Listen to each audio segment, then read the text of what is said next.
రాజా, నేను నిన్ను కొట్టింది నువ్వు చేసిన నమ్మక ద్రోహానికి మాత్రమే. నిజానికి నువ్వు చేసిన తప్పుకి నిన్ను చంపటమే న్యాయం. కానీ నువ్వు చేసిన తప్పులో నా భార్యకు కూడా బాగా ఉంది కనుక నిన్ను వదిలేస్తున్నాను. శాశ్వతంగా మీ ఇద్దరు ఎక్కడికైనా పారిపోండి. కానీ వెళ్లే ముందు ఒక్క మాట, నువ్వు చేసిన మోసం, ద్రోహం, అన్యాయం అన్నీ పార్వతి కోసం, అవునా? కనుక నీ ముందు జీవితం పార్వతి కోసం అంకితం కావాలి. ఆమె కోసమే నువ్వు బ్రతకాలి. అలా కాకుండా ఆమెకు అన్యాయం, అపకారం తలపెట్టావో నువ్వెక్కడున్నా సరే నీ అంతు తెలుసు.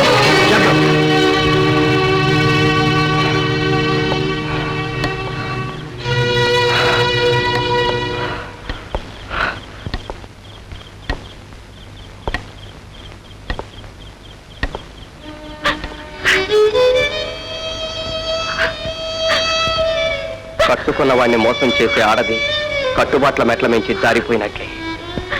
కానీ మన విషయంలో జరిగిన దానికి మూల కారణం నేనే. లతకు ఏ చెట్టునో పెనవేసుకుని ఎదిగే లక్షణం ఉంటుంది. అది ఎదిగాక చెట్టు నుంచి వేరు చేయాలంటే ఎవరి తలవో కాదనుకున్నాను. కానీ చెట్టులో ప్రాణం పోయినా లత తలనే అంటిపెట్టుకోవాలనుకోవటం తప్పు. అదే నేను చేసిన తప్పు కూడా. కాకపోతే నాదైన పూలదండను మరొకడు వాసన చూసి నలిపిస్తుంటే తెలిసి తల వంచుకుని బ్రతకలేను. అది మనిషిగా నా బలహీనత. అందుకే ఆ దండని అతనికే వదిలేయదలుచుకున్నాను.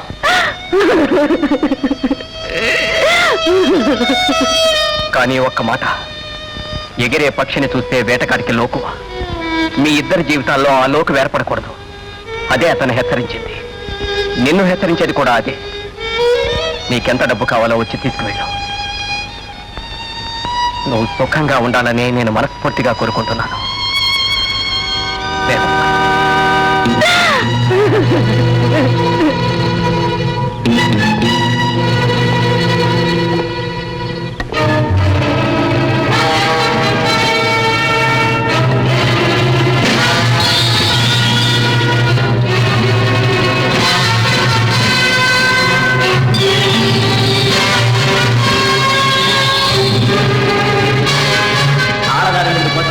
బాధి నన్ను అవమానిస్తావురా?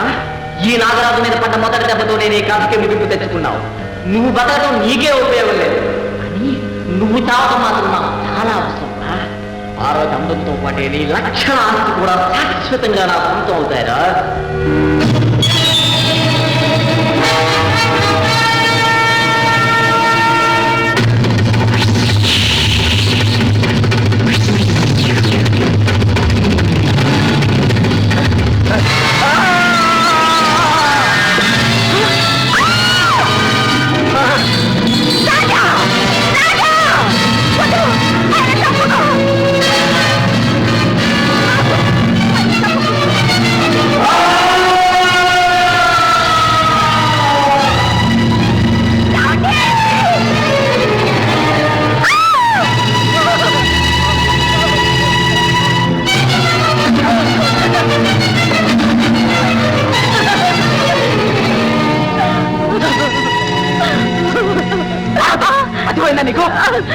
నీచుడా, దుర్మార్గుడా, ఎంత పని చేశావురా?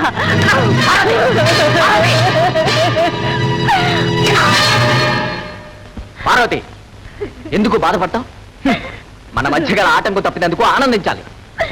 అందుకే నేను అతను చంపాను. లేదు లేదు, ఆయన నువ్వు చంపలేదు, నువ్వు చంపలేదు. నేనే చంపాను. పరువు కోసం, ఆత్మగౌరవం కోసం బ్రతికే ఆ మహానుభావుడి నేనే చెప్పాను. హంతకురాన్ని నేనే. పార్వతి, ఏమిటి అనేది? చేసింది నేను, అది కూడా మన కోసం. అందుకే చెప్తున్నాను, దైవం లాంటి ఆయనకు ద్రోహం చేసి మానసికంగా నేను చంపాను. ప్రాణం తీసి నువ్వు చంపావు. పనికి శిక్ష కావాలి కనుక నిజం బయట పెడతాను. ఆగు. మన ప్రేమ గుర్తు తెచ్చుకో. ముందున్న తీయటి బ్రతుకు గురించి ఆలోచించు. కాదు, మనది ప్రేమ కాదు, విషం కక్కే కాము. కళ్ళు మూసుకుపోయి నేను చేసిన పాపానికి రూపు. అది అంతమవ్వాలి. చెడిపోయిన ఆడదానికి శిక్ష కావాలి. ఈ పాపంతో బ్రతకడం కంటే పశ్చాత్తాపంతో సావడమే మంచిది. పోలీసులకు ఫోన్ చేస్తాను.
జరిగాక ఇప్పుడు లక్ష్మితో ఈ పరిచయం ఏ ప్రమాదానికి దారి తీయదు కదా.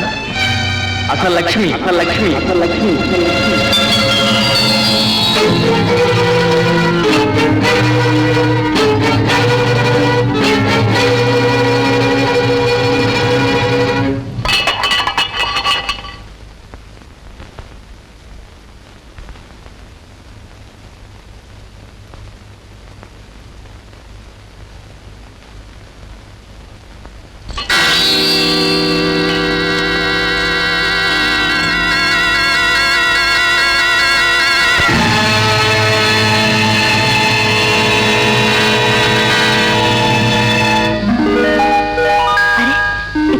ఎంత బాగుందో.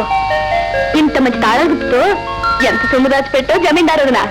ఎంత సొమ్ము దాచిపెట్టినా దీంతో సహా అంతా మా చిట్టి మరదల పెళ్లి ప్రజెంట్.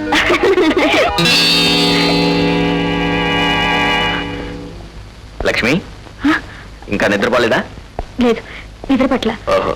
రాజా, ఈ తాళాలు గుర్తు ఎవరిది? తాళాలు గుర్తా?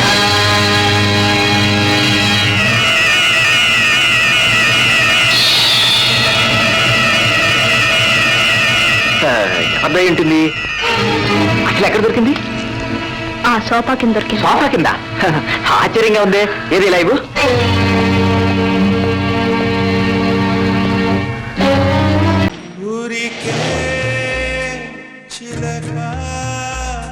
వేచి ఉంటాను కడవరకు కురిసే చినుక ఎల్లువైనా వేదవరకు చలి సఖివై సఖివై రెండు హృదయాల కథలు విను బ్రతు